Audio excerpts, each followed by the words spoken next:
اور روزہ جو ہے وہ ایک جسمانی عبادت ہے جس میں اللہ تعالیٰ کے حکم کے مطابق نماز فجر سے پہلے سے لے کر نماز مغرب تک اللہ تعالیٰ کی رضا اور خوشنودی حاصل کرنے کے لیے انسان اپنی تمام جائز چیزوں سے، حلال چیزوں سے بھی دور رہتا ہے، کھانا پینا چھوڑ دیتا ہے، حلال چیزوں کو بھی اللہ تعالیٰ کی مرضی سے کھاتا ہے۔ تو یہ کیا ہے؟ یہ بھی اللہ تعالیٰ کی اہم ترین عبادات میں شامل ہے۔ اسلام کا تصور عبادت دنیا کے تمام مذاہب میں عبادت کا کوئی نہ کوئی خاص تصور موجود ہے۔ مطلب آپ نے دیکھا ہوگا کہ جو ہندو ہوتے ہیں وہ کس طریقے سے مندروں میں جا کر بتوں کے سامنے پوجا کرتے ہیں، اسی طرح جو عیسائی ہوتے ہیں وہ گرجا گھروں میں جا کر عبادت کرتے ہیں۔ تو دنیا کے ہر مذہب میں عبادت ہوتی ہے، دنیا کے تمام مذاہب میں عبادت کا کوئی نہ کوئی خاص تصور موجود ہے۔ مثلاً عیسائیت میں صرف اتوار کے دن گرجے میں جا کر عبادت کرنا ہی کافی سمجھا جاتا ہے۔ اسی طرح ہندوؤں میں بھی خاص تہواروں کے موقع پر مندروں میں جا کر عبادت کی رسمیں ادا کرتے ہیں۔ لیکن اسلام کا تصور عبادت سب سے مختلف اور جامع ہے۔ دین اسلام میں انسان کی زندگی کا مقصد ہی صرف عبادت بتایا گیا ہے۔ قرآن مجید میں اللہ تعالیٰ کا ارشاد ہے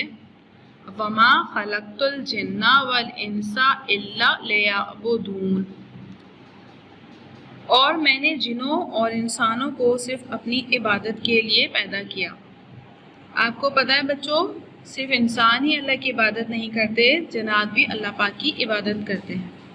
اسی طرح ہر جاندار لیونگ تھنگز جو ہوتے ہیں وہ اللہ کی تسبیح بیان کرتے ہیں، جس کے اندر درخت، پودے، جانور، آپ نے دیکھا ہوگا اکثر صبح چڑیاں کس طرح چہچہا رہی ہوتی ہیں بچوں، تو وہ بھی اللہ کی حمد و ثنا بیان کر رہی ہوتی ہیں۔ یعنی انسان کا سب سے اہم فرض اللہ تعالیٰ کی عبادت کرنا ہے۔ چنانچہ اس فرض کو ادا کرنے کے لیے عبادت کے اسلامی تصور کا جاننا انتہائی ضروری ہے۔ عام طور پر چند مخصوص اعمال، نماز، زکوٰۃ، روزہ اور حج کی ادائیگی ہی کو عبادت سمجھا جاتا ہے، لیکن یہ عبادت کا محدود تصور ہے۔ اگر اس تصور کو درست مان لیا جائے تو محض چند اعمال کی ادائیگی سے انسان کی زندگی کا مقصد پورا نہیں ہو سکتا، کیونکہ انسان کی زندگی کے ہر لمحے کا مقصد عبادت ہے، اور یہ ممکن نہیں کہ وہ ہر وقت نماز پڑھتا رہے یا ہمیشہ روزے سے رہے۔ اسلام میں بھی اس طرز عمل سے منع کیا ہے۔ مطلب یہ نہیں آپ کو کہا گیا کہ آپ ہر وقت نمازیں پڑھیں، 24 گھنٹے آپ نمازیں پڑھتے رہیں، اور اپنے جو آپ کے باقی کے جو کام ہیں بچوں، ماں باپ کا خیال رکھنا، بہن بھائیوں کا خیال رکھنا، یا حقوق العباد جو آپ کے پڑوسیوں کے، ہمسایوں کے حقوق ہیں، یا اگر کوئی ماں ہے وہ ہر وقت عبادت کرتی رہے اور اپنے بچوں کو بالکل چھوڑ دے، تو ایسا طرز عمل کرنے سے ہمارے مذہب نے ہمیں منع فرمایا ہے۔ یا اگر کوئی آدمی اپنے بیوی بچوں کو چھوڑ کر ان کی روزی کے لیے گھر سے نہ نکلے، نہ ان کے کوئی کام کرے اور صرف نمازیں پڑھتا رہے، تو ایسا کام کرنے سے بھی ہمارے مذہب نے منع فرمایا ہے۔ اور اس کا ثبوت حضرت عثمان بن مظعون رضی اللہ تعالی عنہ کے ایک واقعے سے ملتا ہے۔ ان کے بارے میں نبی اکرم صلی اللہ علیہ وسلم کو معلوم ہوا کہ وہ شب و روز عبادت میں مصروف رہتے ہیں، دن کو روزہ رکھتے ہیں اور رات بھر نماز پڑھتے ہیں، اس کے علاوہ کسی چیز سے انہیں کوئی واسطہ نہیں۔ جیسا کہ میں نے ابھی آپ کو بتایا بچوں کہ ہمارے مذہب میں ان تمام چیزوں سے منع کیا گیا ہے، ان تمام چیزوں سے روکا گیا ہے جس میں آپ کے جو باقی کے فرائض ہیں آپ ان سے پیچھے ہٹ گئے ہوں، آپ کو جو فرض ہیں، آپ کو اپنے بیوی بچوں کا جو فرض ہے اور والدین کا جو فرض ہے اور باقی کے جو فرائض ہیں، آپ ان سے پیچھے ہٹ گئے ہیں، تو ایسا کرنے سے منع کیا گیا ہے ہمارے مذہب میں۔ جیسے کہ آپ روڈ پر جا رہے ہیں اور کوئی زخمی پڑا ہے وہاں پر اور اس کو آپ کی مدد کی ضرورت ہے،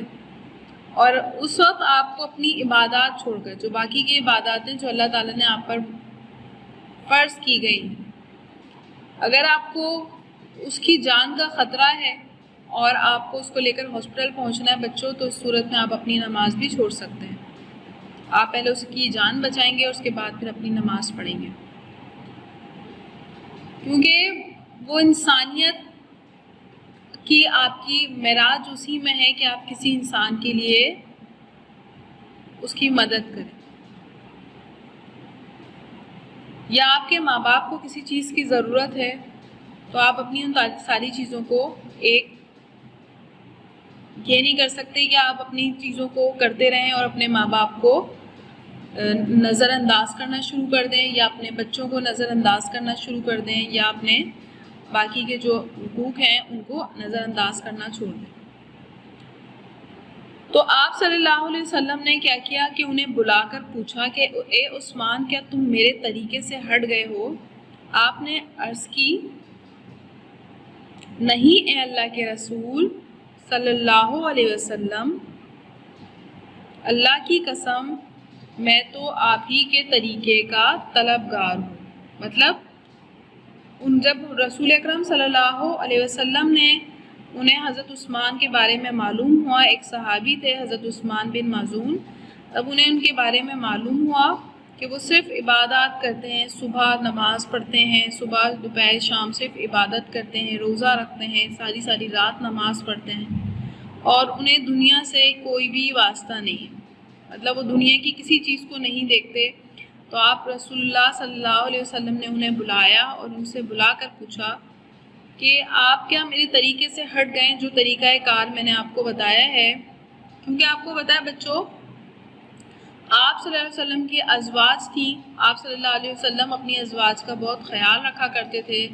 غریبوں کا خیال رکھا کرتے تھے، مہمانوں کی ضیافت کیا کرتے تھے، معذوروں کا بوجھ اٹھایا کرتے تھے، مسافروں کا خیال رکھا کرتے تھے۔ تو آپ صلی اللہ علیہ وسلم نے انہیں بلا کر پوچھا کہ آپ کیا میرے طریقے سے ہٹ گئے ہو؟ تو انہوں نے کہا کہ اللہ کے رسول، اللہ کی قسم میں تو آپ کے طریقے کا طلبگار ہوں، مطلب مجھے تو صرف وہی طریقہ اپنا رہا ہوں میں، اور وہی طریقہ اپنانا چاہتا ہوں جو آپ اپناتے ہیں۔ تو آپ صلی اللہ علیہ وسلم نے فرمایا کہ میرا طریقہ یہ ہے کہ میں رات کو سوتا بھی ہوں اور نماز بھی پڑھتا ہوں۔ مطلب اللہ کے رسول پوری رات جاگ کر کبھی نماز بھی پڑھا کرتے تھے اور کبھی رات میں سو بھی جایا کرتے تھے، آرام بھی کیا کرتے تھے۔ کبھی روزہ، نفلی روزہ جو ہوتا تھا وہ بھی رکھتے تھے اور کبھی چھوڑ بھی دیا کرتے تھے۔ میں نکاح بھی کرتا ہوں، میں نکاح سے کرتا ہوں سے مراد یہ ہے کہ آپ کے جو ذمہ داری تھی وہ آپ کے ازواج بھی تھی، جو آپ کی بیویاں تھیں، آپ کی اولاد تھی، اہل بیت جو تھے، آپ ان کا خیال بھی رکھتے تھے، اپنی تمام ازواج کا خیال بھی رکھتے تھے۔ تو اسی لیے انہوں نے کہا کہ میں نکاح بھی کرتا ہوں، نماز بھی پڑھتا ہوں رات کو، کبھی سو بھی جاتا ہوں، کبھی نفلی روزہ بھی رکھتا ہوں اور کبھی چھوڑ بھی دیا کرتا ہوں، کیونکہ آپ صلی اللہ علیہ وسلم کی سنت پہ عمل کرنا بچوں ہمارا اولین درجہ ہے، ہمارا اولین فرض ہے کہ ہم آپ صلی اللہ علیہ وسلم کی سنت پر عمل کریں۔ آپ صلی اللہ علیہ وسلم کی اسوہ حسنہ سے ہمیں بے شمار ایسی چیزیں ملتی ہیں۔ آپ نے اپنی زندگی کے جتنے بھی ایام گزارے اس میں صرف عبادات ہی نہیں کی، تبلیغ بھی کی، آرام بھی کیا، لوگوں کے کام بھی آئے، غریبوں کی مدد بھی کی، یتیموں کی مدد بھی کی، مسافروں کے ساتھ اچھا برتاؤ بھی کیا، اپنی ازواج کے ساتھ بھی خوش اسلوبی کے ساتھ رہے۔ تو انہوں نے فرمایا کہ اے عثمان، اللہ سے ڈرو، تمہارے اہل و عیال کا بھی تم پر حق ہے، تمہارے مہمان کا بھی تم پر حق ہے، تمہارے جسم کا بھی تم پر حق ہے۔ کبھی روزہ رکھو کبھی چھوڑ دو، رات کو نماز بھی پڑھو اور آرام بھی کرو۔ مطلب یہ آپ نے اکثر دیکھا ہوگا کہ کچھ لوگ عبادات میں اتنا آگے بڑھ جاتے ہیں کہ وہ ہر وقت اپنی عبادات کرتے ہیں، صرف اور صرف نمازیں پڑھتے ہیں اور وہ اپنے فرائض کو بھول جاتے ہیں۔ جو ان کے ذمہ فرائض ہیں ان سب کو چھوڑ دیتے ہیں اور اپنے آپ کو روزے رکھ کر اتنا مشکل میں ڈال دیتے ہیں، اپنے جسم کو اتنا مشکل میں اپنی ڈال دیتے ہیں جانتے بوجھتے بھی۔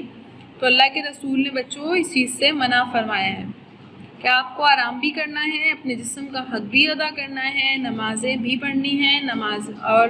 اس کے علاوہ جو نفلی روزے ہوتے ہیں، فرض روزوں کے بارے میں تو حکم ہے کہ وہ آپ نہیں چھوڑ سکتے،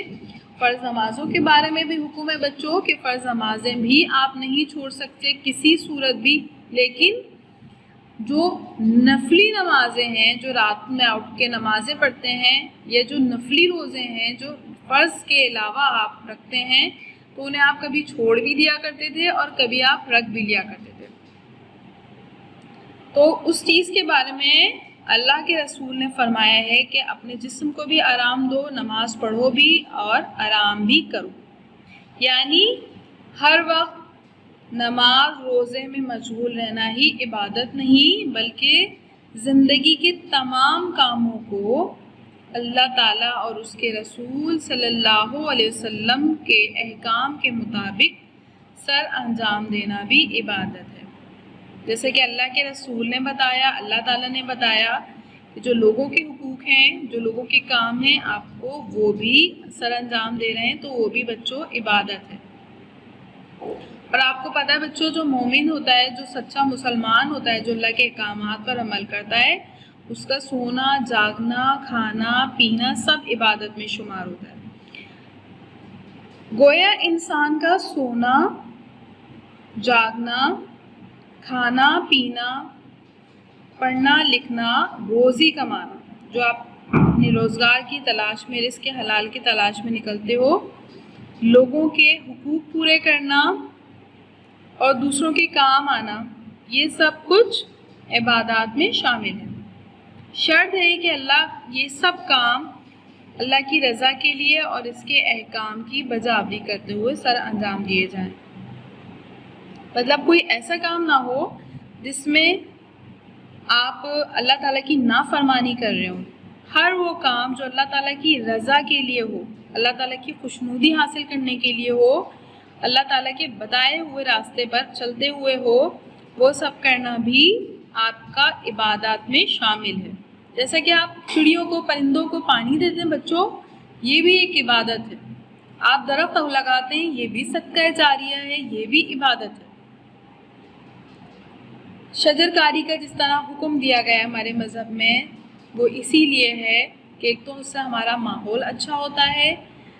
ماحول دوست ہوتے ہیں درخت، اور دوسرا یہ کہ آپ ان کے لیے پرندوں کے لیے بھی ایک سائبہ مقرر کر رہے ہوتے ہیں، کیونکہ اس میں پرندے اپنے گھر بناتے ہیں، پرندے اس میں رہتے ہیں، مسافر اس کے دھوپ میں سائے میں آ کے بیٹھتے ہیں۔ اسی طرح آپ اپنے گھروں کی چھتوں پر پرندوں کے لیے پانی رکھ دیں، تھوڑا سا دانہ رکھ دیں، تو بچوں یہ بھی عبادت ہے، اللہ تعالیٰ اس سے بھی خوش ہوتے ہیں۔ تو انسان کو چاہیے کہ وہ اپنی زندگی کا ہر لمحہ اللہ تعالیٰ کی عبادت میں گزارے، تاکہ اس کے نتیجے میں وہ اللہ تعالیٰ کے ہاں کامیاب قرار پائے اور جنت کا حقدار بن جائے، جیسا اللہ ہم سے چاہتا ہے۔ ہم سب کو چاہیے کہ ہم ایسے مسلمان بن جائیں۔ کیا آپ جانتے ہیں سب دنیاوی کام چھوڑ کر ہر وقت صرف عبادت کرتے رہنا رہبانیت کہلاتا ہے؟ عیسائیت میں سے بہت افضل سمجھا جاتا ہے، جو عیسائی مذہب ہوتا ہے بچوں، اسے بہت افضل سمجھا جاتا ہے کہ آپ نے سب کام چھوڑ دیے اور صرف عبادت کرنی، لیکن اسلام اس کی اجازت نہیں دیتا۔ نبی اکرم صلی اللہ علیہ وسلم نے فرمایا، لا رہبانیہ فی الاسلام، ترجمہ اسلام میں رہبانیت نہیں ہے۔ مجھے امید ہے بچوں کہ آپ کو یہ جو سبق ہے اسلام میں عبادت کا تصور، یہ اچھے سے سمجھ آ گیا ہوگا۔ اس کا مقصد کہ اللہ کی عبادت کرنا، جو فرض عبادات کے علاوہ جو عبادات ہیں وہ کرنا، اگر آپ صرف اور صرف وہی کرنا جائز نہیں ہے کہ آپ صرف وہی کرتے رہیں، اس کے علاوہ آپ کو اپنے جسم کا بھی خیال رکھنا چاہیے، اپنے حقوق العباد، اپنے ماں باپ بہن بھائیوں کا، اپنے پڑوسیوں کا، ہر چیز کا خیال رکھنا آپ پر فرض ہے۔ امید ہے بچوں آپ کو یہ سبق سمجھ آ گیا ہوگا۔ اس سبق کی اچھے سے ریڈنگ کیجیے گا، یہ آپ کے کتاب کے صفحہ نمبر 60 پہ موجود ہے۔ سب آپ اچھے سے اس کی ریڈنگ کیجیے گا، اور اگر اس کے بارے میں آپ کو کچھ مجھ سے پوچھنا ہو تو آپ مجھ سے پوچھ سکتے ہیں۔ اپنے ایگزام کا بہت اچھے سے تیاری کیجیے، اپنی لرننگ کیجیے، اپنی رائٹنگ کو امپروو کیجیے۔ یہ ٹائم آپ لوگوں کو اپنی رائٹنگ امپروو کرنے کا بہت اچھا ملا ہوا ہے۔ اپنی نالج کو بڑھائیے، اپنی بکس پڑھیے، قرآن پڑھیے، قرآن کو ترجمے کے ساتھ پڑھیے۔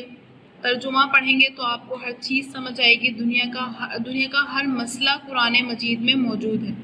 قرآن پڑھیے اور سیکھیے، اللہ کی عبادت کیجیے، اللہ تعالیٰ کو سمجھیے، اور اللہ تعالیٰ سے خوب دعائیں کیجیے کہ اللہ تعالیٰ ہمیں جو وبا ہم پر نازل ہوئی ہے، اللہ تعالیٰ ہم سب مسلمانوں کو، سب کو ان سب چیزوں سے محفوظ رکھیں۔ تمام عالم اسلام کے لیے دنیا کی دعا کیجیے بچوں، جو اس وقت فلسطین میں مسلمان پریشان ہیں بچوں، ان کے لیے دعا کیجیے کہ اللہ تعالیٰ ان تمام مسلمانوں کی مدد فرمائیں، کفار کے مقابلے میں مسلمانوں کو ہمیشہ اونچا رکھے۔ اپنا بہت سارا خیال رکھیے گا، دعاؤں میں یاد رکھیے گا۔ نیکسٹ ویڈیو میں انشاءاللہ آپ سے پھر ملاقات ہوگی، جب تک کے لیے اللہ حافظ۔